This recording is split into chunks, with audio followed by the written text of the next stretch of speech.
Praise the Lord. இந்த 30வது நாளிலும் தெய்வீக சுகத்தை பற்றிய தியானத்திற்கு உங்கள் ஒவ்வொருவரையும் இயேசுவின் நாமத்தில் வாழ்த்துகிறேன், வரவேற்கிறேன்.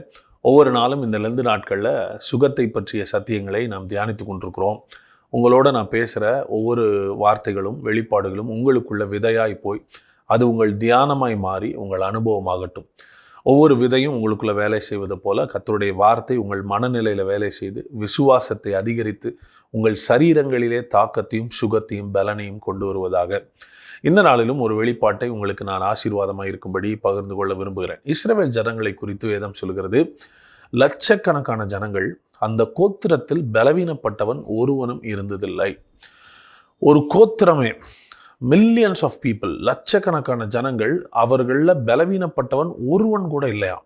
ஒருவன் கூட பலவீனப்பட்டவன் இல்லைன்னா அப்போ எப்படி அந்த ஜேர்னி தொடங்கியிருக்கும், அந்த பயணம் எப்படி தொடங்கியிருக்கும் அப்படின்னா, வேதத்தில் சொல்லப்பட்டிருக்கிறது, நானே உன் பரிகாரியாகிய கர்த்தர், எகிப்தியருக்கு வரப்பண்ணின வியாதிகளில் ஒன்றையும் நான் உனக்கு வரப்பண்ணேன் அப்படின்னு சொல்லி ஆண்டவர் வாக்கு கொடுத்திருக்கிறார். ஆண்டவர் ஒரு வாக்கு தத்தத்தை கொடுத்து இவர்களை அழைத்து வருகிறார். அந்த வாக்கு தத்தத்தை கேட்ட அந்த கோத்திரத்தில் இருக்கிற ஒருவரும் பலவீனப்படவில்லை. ஆனால் பின்னாட்களில் நம்ம பார்க்குறோம், இடையில சில பலவீனங்கள், மரணங்கள் வனாந்திரத்தில் நடந்திருக்கிறது. அப்படி நடக்கும்போது எங்கே நடந்தது என்றால், இவர்கள் எங்கெல்லாம் முறுமுறுக்கிறார்களோ அங்கே தீமை நடக்கிறது. முறுமுறுப்பு அப்படின்ற வார்த்தை இங்கிலீஷில் கம்ப்ளைனிங் அப்படின்னு போடப்பட்டிருக்கிறது.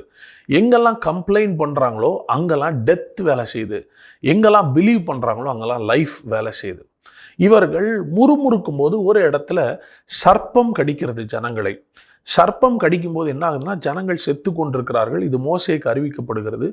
சர்ப்பம் கடித்து ஜனங்கள் சாகிறார்கள் என்று சொல்லி மோசே கர்த்தரை நோக்கி கூப்பிடும்போது கர்த்தர் சொல்றார், நீ ஒரு வெண்கல சர்ப்பத்தை செய்து நிறுத்து, அந்த வெண்கல சர்ப்பத்தை நோக்கி பார்த்தால் அவர்கள் பிழைப்பார்கள். அதே போல மோசே என்ன செய்கிறார், ஒரு வெண்கல சர்ப்பத்தை செய்து எடுத்து நிறுத்துகிறார், தூக்கி உயர்த்தி நிறுத்துகிறார். இந்த பாம்பினால் கடிப்பட்டவர்கள் யாரெல்லாம் இந்த வெண்கல சர்ப்பத்தை பார்க்கிறார்களோ அவர்களெல்லாம் பிழைத்து விடுகிறார்கள், அவர்கள் மரிக்கிறதில்லை. ஆனால் இந்த வெண்கல சர்ப்பத்தை பார்க்காத அநேகர் மரித்து விட்டார்கள். அப்போ இதைத்தான் வேதத்தில் இயேசு ஒரு இடத்துல சொல்லுகிறார். யோவான் எழுதின சுவிசேஷம் 3ஆம் அதிகாரத்தின் 14ஆம் வசனத்திலிருந்து உங்களுக்கு வாசிக்கிறேன் பாருங்க. சர்ப்பமானது மோசேயினால் வனாந்தரத்திலே உயர்த்தப்பட்டது போல மனுஷகுமாரனும் தன்னை விசுவாசிக்கிறவன் எவனோ அவன் கெட்டு போகாமல் நித்திய ஜீவனை அடையும்படிக்கு உயர்த்தப்பட வேண்டும். இயேசு வாழ்ந்த நாட்கள் அவர் சொல்லுகிறார், பழைய ஏற்பாடு நிழல், புதிய ஏற்பாடு நிஜம். பழைய ஏற்பாட்டிலேருந்து ஒரு இன்சிடென்ட்ஸை எடுத்து இங்கே கோட் பண்ணுறார், ஒரு சம்பவத்தை எடுத்து கோட் பண்ணுறாரு. சர்ப்பமானது மோசேயினால் வனாந்தரத்தில் உயர்த்தப்பட்டது போல, அதே போல ஒரு கம்பேரிசன். அதே போல தம்மை விசுவாசிக்கிறவன் எவனும் கெட்டு போகாமல் இருப்பதற்காக மனுஷகுமாரன் உயர்த்தப்பட வேண்டும் என்று சொல்கிறார். அப்படி என்றால் இன்னும் இயேசு சிலுவைக்கு போகவில்லை, சிலுவைக்கு போக வேண்டும் என்பதை குறிக்கிறார். அப்போ சிலுவைக்கு போய் உயர்த்தப்படும் போது என்ன நடக்கும், என்ன சொல்லுகிறார்? அடுத்த வசனம் பாருங்க. தேவன் தம்முடைய ஒரே பேரான குமாரனை விசுவாசிக்கிறவன் எவனோ அவன் கெட்டு போகாமல் நித்திய ஜீவனை அடையும்படிக்கு அவரை தந்தருளி இவ்வளவாய் உலகத்தில் அன்பு கூர்ந்தார். தேவன் தம்முடைய ஒரே பேரான குமாரனை விசுவாசிக்கிறவன் எவனோ. என்ன ஒரே பேரான குமாரன்? உயர்த்தப்பட்ட குமாரன், சர்ப்பத்தை போல உயர்த்தப்பட்ட குமாரன், சிலுவையிலே நமக்காக மரித்த குமாரன்.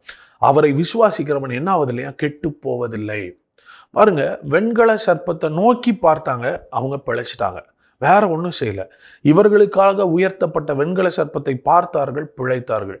சிலுவையில் உங்களுக்காக மரித்த இயேசுவை பாருங்கள், பிழைப்பீர்கள், நீங்கள் கெட்டு போவது இல்லை. ஒருவேளை இந்த பாருங்க, நிறைய பேரை பாம்பு கடித்தது. அப்போ பாம்பு கடித்தவர்களுடைய சரீரத்திலெல்லாம் அந்த பாம்பின் விஷம் இருந்தாலும், விஷத்தன்மை இருந்தாலும், வெண்கல சர்ப்பத்தை பார்த்த உடனே அந்த விஷத்தன்மை செயலிழந்து போகிறது. இன்றைக்கு ஒருவேளை நம்முடைய வாழ்க்கையில சர்ப்பத்தின் அடையாளமாக இருக்கிற பிசாசானவன் பல பிரச்சனைகளை, சோதனைகளை, கஷ்டங்களை, வியாதியை, வேதனையை நமக்குள்ள கொண்டு வந்திருந்தாலும், நீங்க வலியோடு இருக்கும்போதே, வேதனையோடு இருக்கும்போதே, வியாதியோடு இருக்கும்போதே நீங்க என்ன பண்ணணும்னா, வெண்கல சர்ப்பத்தை அவர்கள் நோக்கி பார்த்தது போல இயேசுவை நோக்கி பாருங்கள். இயேசுவை நோக்கி பார்க்கும்போது நீங்கள் கெட்டு போவதில்லை. உங்களை பிசாசு கெட்டு போக வைக்க முடியாது. உங்களுக்கு சரீரத்திற்குள் இருக்கிற வியாதி அழிக்க முடியாது, வியாதி அழிக்க முடியாது, வலி உங்களை மேற்கொள்ள முடியாது. ஏனென்றால் இதை பார்க்கிலும் ஒரு பெரியதை நீங்கள் பார்க்கிறீர்கள். உங்களுக்காக உயர்த்தப்பட்டவர், உங்களுக்காக உயர்த்தப்பட்ட மனுஷகுமாரனை நீங்கள் பார்க்கும்போது பிழைப்பீர்கள். வேதத்தில் பாருங்க, அப்போஸ்தலனாகிய பவுல் பவுலை ஒரு நாள் ஒரு தீவில் விரியன் பாம்பு கையை பிடித்து கொள்கிறது. கையை பிடித்த உடனே அவருக்குள்ள அந்த விஷம் இறங்குகிறது.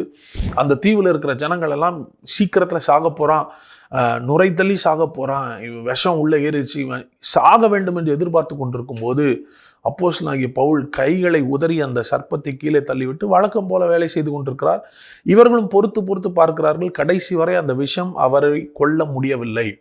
ஏன் கொல்ல முடியலை அப்படின்னா, பவுலுக்கு இருந்த ஒரு வெளிப்பாடு என்னன்னா, எனக்குள் இருக்கிறவர் பெரியவர், இந்த சர்ப்பத்தை பார்க்கலும் பெரியவர். பவுலினுடைய கண் இந்த சர்ப்பத்தின் மேலோ சர்ப்பத்தினுடைய விஷத்தின் மேலோ உள்ள இதை பார்க்கலும் பெரியவர் கிறிஸ்துவானவர் மகிமையின் நம்பிக்கையாய் எனக்குள்ளே இருக்கிறார் என்கிற வெளிப்பாட்டில் இருக்கிற மனுஷனை இந்த சர்ப்பத்தின் விஷமும் ஒன்றும் செய்ய முடியவில்லை. ஒரே பேரான குமாரனை விசுவாசிக்கிறவன் கெட்டு போவதில்லை. இன்றைக்கி ஒரு வேளை வழியோட, வியாதியோட, பலவீனத்தோட, பல கஷ்டங்களோட இந்த வீடியோ பார்த்துட்டு இருப்பீங்கன்னா உங்களுக்கு நான் சொல்கிறேன், அதன் மத்தியிலே அந்த கஷ்டத்தின் மத்தியிலே அவரை நோக்கி பாருங்கள். ஒரு நாள் படகுல சீஷர்கள் போய்கொண்டிருந்த போது இயேசு கடலின் மேல் நடந்து வருகிறார். இவர்கள் ஆவேசம் என்று பயப்படுகிறார்கள். இல்லை, நான் தான் என்று சொல்லுகிறார். நீர்தான்னா நானும் வரட்டுமா அப்படின்னு சொல்லி பேதுரு கேட்கிறார். வா என்று இயேசு சொல்லுகிறார். உடனடியாக படகிலிருந்து பேதுரு வெளியே வந்து இயேசுவை நோக்கி தண்ணீரின் மேல் நடக்கிறார். இயேசு எப்படி நடந்தாரோ அதை போலவே இவரும் நடக்கிறார். ஆனால் இந்த காற்றையும் அலையையும் பார்த்த உடனே இயேசுவிலிருந்து கண்களை எடுத்து இந்த அலையை பார்த்த உடனே அவர் நீரில் மூழ்குகிறார். உடனே இயேசு கையை பிடித்து தூக்கிவிட்டு, ஏன் சந்தேகப்படுற அப்படின்னு சொல்லி கேட்கிறாரு. எப்பொழுது இயேசுவின் மேல் இருந்த கண்கள் சூழ்நிலையின் மேல் போகிறதோ அன்றைக்கு கெட்டு போகிறார்கள், மூழ்கி போகிறார்கள், கஷ்டப்படுகிறார்கள். ஆனால் திரும்பி அந்த கண்கள் எப்பொழுது இயேசுவின் மேல் வருகிறதோ அப்பொழுது அதற்கு மேல் எழும்புகிறார்கள். இன்றைக்கும் நம்ம லைஃப்பில் நிறைய நேரங்களில் ஆலயத்திற்கு போகிறோம், வசனங்களை கேட்குறோம். வசனத்தை கேட்கும்போது எனக்கு நல்லா இருக்குது பிரதர் அப்படிங்கிறாங்க. ப்ரேயர் பண்ணும்போது எனக்கு நல்லா இருக்குது. நான் மற்ற நேரங்களில் நான் பயப்படுகிறேன், வலி இருக்கிறது, வேதனை இருக்கிறது, பாதிக்கப்படுகிறேன். நான் சொல்கிறேன், உங்களுடைய கண்களை அவர் மேல் வைத்து விடுங்கள். உங்களுடைய வழியின் மத்தியில், வேதனையின் மத்தியில், வியாதியின் மத்தியில் உங்களுக்காக உயர்த்தப்பட்ட மனுஷகுமாரனை பாருங்கள். நீங்கள் கெட்டு போவதில்லை. உங்களுடைய கண்கள் அவர் மேல் இருக்கட்டும். அவர் நிச்சயமாக உங்களை ரட்சிப்பார். உங்களுடைய விடுதலைக்காக தான் அவர் உயர்த்தப்பட்டிருக்கிறார். உங்களுடைய சுகத்திற்காக தான் அவர் காயப்பட்டிருக்கிறார். உங்களை வாழ வைப்பதற்காக தான் அவர் மரித்திருக்கிறார். உங்களை ஆசீர்வதிப்பதற்காக தான் அவர் சாபத்தை ஏற்றிருக்கிறார். அப்படின்னா வெண்கல சர்ப்பம் இவர்களுக்காக உயர்த்தப்பட்டு பார்த்தவர்களெல்லாம் பிழைத்தார்கள் என்றால் இன்னைக்கு நீங்களும் நானும் இயேசுவை பார்க்கறதுனால பிழைப்போம். நம்முடைய வாழ்க்கையில் நிச்சயமாக கர்த்தருடைய ஜீவன் இருக்கிறது. அவரை நோக்கி பார்த்தால் நாம் பிழைத்து கொள்வோம். தேவன் தம்முடைய ஒரே பேரான குமாரனை விசுவாசிக்கிறவன் எவனோ, எனக்காக உயர்த்தப்பட்ட இயேசுவை விசுவாசிக்கிறதுனாலே நான் கெட்டு போவதில்லை. பல நேரத்தில் நம்ம தகுதி யோசிக்கிறோம், எனக்கெல்லாம் சுகம் கிடைக்குமா? இல்லை, எவனோ அப்படின்னு போட்டிருக்கு. விசுவாசிக்கிறவன் எவனோ. நீங்கள் யாராக இருந்தாலும் பரவாயில்லை, இயேசுவை விசுவாசித்தால் நீங்கள் கெட்டு போவதில்லை, நித்திய ஜீவனை அடைவீர்கள், நீங்கள் பிழைப்பீர்கள், நீங்கள் வாழ்வீர்கள், நீங்கள் சுகத்தை அனுபவிப்பீர்கள், நீங்கள் அநேகருக்கு ஆசீர்வாதமாக இருப்பீர்கள், நன்மையும் கிருபையும் உங்கள் வாழ்க்கையில் தொடரும், நீங்கள் அநேகருக்கு ஆசீர்வாதமாய் நிச்சயமாய் வாழ்ந்திருப்பீர்கள். இந்த வீடியோ பார்த்து கொண்டிருக்கிற உங்களை ஒவ்வொருவரையும் உற்சாகப்படுத்துகிறேன். உங்கள் கண்களை வியாதி மேலே வைக்காதீங்க, உங்கள் கண்களை மருத்துவ அறிக்கையின் மேலே வைக்காதீங்க, உங்கள் கண்களை, உங்கள் செவிகளை உங்களை சுற்றி இருக்கிறவங்க பேசுகிற வார்த்தைக்கு வைக்காதீங்க, கர்த்தர் மேலே வச்சுருங்க. பாருங்கள், இந்த கடலையும் காற்றையும் பார்த்த உடனே பேதுரு உள்ளே போகிறார். ஒரு பயம் வருது. ஆனால் இயேசு உடனடியாக கைப்பிடித்து தூக்கி விடுகிறார். நான் சொல்கிறேன், நீங்கள் விழும்போதெல்லாம் தூக்கி விடுகிற தகப்பன் இருக்கிறார். நீங்கள் விழும்போதெல்லாம் உங்களை தூக்கி விடுகிற தகப்பன் உங்களோடு கூட இருக்கிறார். அதனால் கவலைப்படாதீங்க. சூழ்நிலையை நீங்கள் சில நேரத்தில் அந்த வழியை கூட நீங்கள் உணரலாம். அந்த வழியை நீங்கள் உணர்ந்தாலும் பரவாயில்ல. நான் சொல்கிறேன், அந்த வழியின் மத்தியில் இயேசுவை நோக்கி பாருங்கள். உங்களுக்காக சிலுவையில் ஜீவனை கொடுத்த இயேசு உங்களை விடுதலையாக்க, உங்களை சுகமாக்க, உங்களுக்கு ஆரோக்கியத்தை கொடுக்க அவர் வல்லவராக இருக்கிறார். அந்த நாளும் உங்களை உற்சாகப்படுத்துகிறேன், உங்களை வாழ்த்துறேன், உங்களுக்காக நான் செபிக்கிறேன். உங்கள் வேதனை நீங்கள் சுகமாக இருப்பீர்களாக. இந்த வீடியோ ஃபர்ஸ்ட் டைம் பார்ப்பீங்க அப்படின்னா இந்த பாஸ்டர் செல்வின் ஈரோடு என்கிற சேனலை சப்ஸ்கிரைப் பண்ணுங்கள். இந்த வீடியோ மற்றவங்களுக்கும் ஷேர் பண்ணுங்கள். இந்த வீடியோ லைக் பண்ணுங்கள்.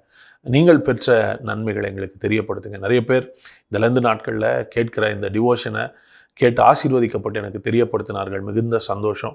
வார்த்தையினால் நீங்கள் ஆசீர்வதிக்கப்படுவதை கேட்கும்போது அது எனக்கு சந்தோஷத்தையும் இன்னும் நிறையா உங்களுக்கு போதிக்கணுன்ற உற்சாகத்தையும் எனக்கு கொடுக்கிறது. கர்த்தர் தாமே உங்களை ஆசீர்வதிப்பாராக. ஜெபிக்கலாமா? அன்பின் பரலோக பிதாவே, இந்த நாளில் வீடியோ மூலமாக என்னோட கனெக்ட் ஆகிருக்கிற ஒவ்வொருவருக்காக நன்றி அப்பா. எந்த சூழ்நிலையில் அவங்க இந்த வீடியோ பார்த்துட்டு இருக்கிறாங்கன்னு எனக்கு தெரியாது, ஆனால் உங்களுக்கு தெரியும். அவங்க சரீரத்தில் வலியோட, மனதில் வேதனையோட, விரக்தியோட, பயத்தோட, சந்தேகத்தோட எந்த நிலையில் இந்த வீடியோ பார்த்துருந்தாலும் அவர்களுக்காக உயர்த்தப்பட்ட தேவகுமாரன் இருக்கிறீர். நீர் சிலுவையில் உயர்த்தப்பட்டதே இவர்களுக்காகத்தான். இவர்கள் கெட்டுப்போகக்கூடாது என்று நீர் விரும்புகிறீர். ஆண்டவரே, இவர்களுடைய சரீர சுகத்தை கெடுக்கிற எல்லா வியாதிகளையும் இயேசுவின் நாமத்தில் நான் எதிர்க்கிறேன். வலி வேதனைகள் நீங்குவதாக, சுகம் உண்டாவதாக, ஆரோக்கியம் உண்டாவதாக. உம்முடைய பிள்ளைகள் நிம்மதியாய், ஆரோக்கியமாய், சுகமாய் தங்கியிருப்பார்களா. அவருடைய பயங்கள், வலிகள், வேதனைகள் இயேசுவின் நாமத்தில் நீங்கட்டும் என்று கட்டளையிடுகிறேன். ஆண்டவரே, இந்த வார்த்தை கேட்கிற ஒவ்வொருவரும் வழியை பார்க்காம, மனிதனுடைய வார்த்தையை கேட்காம, சூழ்நிலையை பார்க்காம உம்மையே நோக்கி பார்க்கிற கிருபை கொடுங்க. உம்மை நோக்கி பார்க்கறதுனால அவர்கள் பிழைக்கட்டும், வாழ்ந்திருக்கட்டும், அநேகருக்கு ஆசீர்வாதமாக இருக்கட்டும். எல்லா மரண பயங்கள் இயேசுவின் நாமத்தில் விலகட்டும். அவர்கள் தீர்க்காயுசோடு நீடித்த நாட்கள் வாழ்ந்திருக்கட்டும்னு ஆசீர்வதிக்கிறேன். இயேசுவின் நாமத்தில் ஜெபிக்கிறோம் எங்கள் நல்ல பிதாவே, ஆமென். God bless you. கர்த்தர் உங்களை ஆசீர்வதிப்பார். நாளை இன்னொரு வீடியோவில் உங்களை நான் சந்திக்கிறேன். தேங்க்யூ.